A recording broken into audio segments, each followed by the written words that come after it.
Азыркы вирус ооруга каршы бир кашык арак же спирт ичимдигинен дарылык үчүн ичсе болобу же жокпу? Жок, бул деген адамды кайра көбүрөөк оорутуп коет деп доктурлар айтып атышат. Илгери бир доктур адашып айтып алган экен, ошону биздин көптөгөн академиктер күнүнө 50 грамм спирт ичиш керек, арак ичиш керек деп ичип адат кылып алган. Бирок британиялык илимий изилдөө ошол борборун чыгарган жыйынтыгына караганда, мына ошол арак же ошого окшогон нерселер адамдын ден соолугуна пайда бербейт, тескерисинче зыян берет. Ошондой эле вирусологдордун айтымында дагы мына ушул нерсе өзүнүн жардамын бербейт, адамдын иммунитет төмөндөтүп, кайра ооруну көбүрөөк кабыл алууга дуушар кылып коет деген сөз айтылып турат. Бу адамдар тажилдет жана башка болуп турганда, урматтуу бир туугандар, суюктукту көбөйтүү керек. Деги эле жөн учурда дагы ар бир адам 30 килограмм 1 литр суу ичиш керек деп айтышат доктурлар. Ошондуктан эгерде сиз 90 килограмм 100гө чейин болсоңуз, демек бир күндө 3 литр суу ичип бүтүшүңүз керек. Мына ошол сиздин ден соолукка өтө эмне пайдалуу, урматтуу бир туугандар. Сууну дагы ошол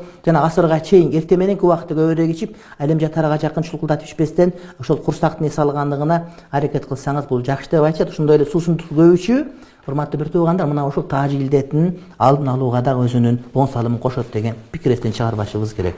Ассаламу алейкум. Азыркы учурда колго антисептиктер сатылып жатат. Курамында спирт бар экен, аны колдонсо болот. Аны сөзсүз түрдө колдонуш керек. Ошондой эле саламаттык сактоо министрлиги айтып аткан бардык шарттарды колдон келишинче аткаруу керек. Колдор тез самындап жууп, жана ошолор менен колдор тазалоо талапка ылайык. Мына биз да ошону менен колдорду оңдогонго аракет кылып атабыз. Урматтуу бир туугандар, эгерде базарда өтө кымбат болуп кеткен болсо, мындай кылып туруп спирт жана башка нерселерден кошумчаларды кошуп, ошол көрсөткөндөй кылып колду тазалап жүрүү, ошол талапка ылайык. Жана ошондой эле урматтуу бир туугандар, жанагыдай учурашкан учурда кол менен учурашпастан, балким ошол мындай бир адат боюнча колду көкөрөккө коюп, мисалы үчүн башикке учурашып коюу дагы иншалла шарият боюнча иншалла туура келет. Мен өзүм намаз окуйт элем. Азыр да окуйм. Бирок менин оорума байланыштуу врачтар мени анча-мынча 100 грамм арак ичип кой деген. Ал ошо чалаrak доктор окшойт эмасы. Ал илгери дары жокту азыр эми ошонун ордуна дары жазып бер десеңиз, дары жазып берет иншалла. Bir молдого bir gelin dem saldırganı kirse, bir bötörkü arak alıp kelesin, dem salıp beremin, menin közümçe içesin, anan jakşı bolup kalasın deptir, araka dem salsa bolabı deyt. Emal tuğra emas ekeni barыңар bilip atpaysыңар o. Arak aram. Anan moldogo жалгыз аял dem salıp girgeni jakşı emas. Eger bir ayal kişiler moldogo dem saldırsa, жалгыз bölmege eşik jabıp alıp, perdeler dembelep alıp, köşegön tosup, perdeni tartıp atkan bolsa, bul halbet sakika dep koyot. Elde işler çatak bolup ketişi mümkün. Niki ayada dem salgan bolboyt. O ayaka başka ne salıp koyuşu mümkün. Anan bir önüm alıp götürüp jüyor, ошону ehtiyat boluş gerek. Spirtте suyup meşitke kirip namaz okusa bolobу же дарат alış gerekpi deyt. Spirt içken aram. Muskir da.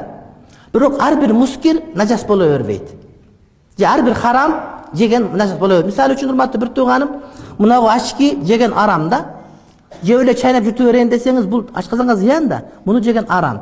Бирок бир нерсенин арам болгондугу najas болуш шарт эмес. Ачки тагып алсаң намаз окуй бересиң. Misal үчүн түлкүнү бисмилла деп сойдуң, ол арам бойлонуп, бирок najas эмес да. Чөнтөккө саласың, намазды окуй бересиң. Ошол сыяктуу атыр себинген болсоң, ал арам ичкенге, бирок себингенге зыян тийбейт, боло берет. Алкохол бул урматтуу бир тууганым najas эмес. Фатва ушундай. Бирок najas деген дагы сөздөр бар. Анан жанагы ал-харам najas деген Ханафи мазхабтагы биздеги эреже, бул Ханафи мазхабта арак урматтуу бир тууганым курмадан, buğdaydan, анан жүзүмдөн болот да. Ошого buğdaydan болгон пиво барго, бул najas кийимге тийсе, бул булгайт кийимди. Анан мындан башка нерседен болгон спирт, кечиресиңер buğdayдан демеден. Курма, анан жүзүмдөн болгон хамыр деп билинет. Ал хамыр najas деген сөз, ошол азыр жана бул винолор бар, ошо винолор эгер денеге тийип калса, буну жууш керек болот. Ал эми спирт буга кошулбайт. Түшүнүктүүбү? Курмадан жана жүзүмдөн тартылган болсо, булар хамыр дейт дагы, булар najas, булар кийимге тийсе жууш керек болот. Зарада эле.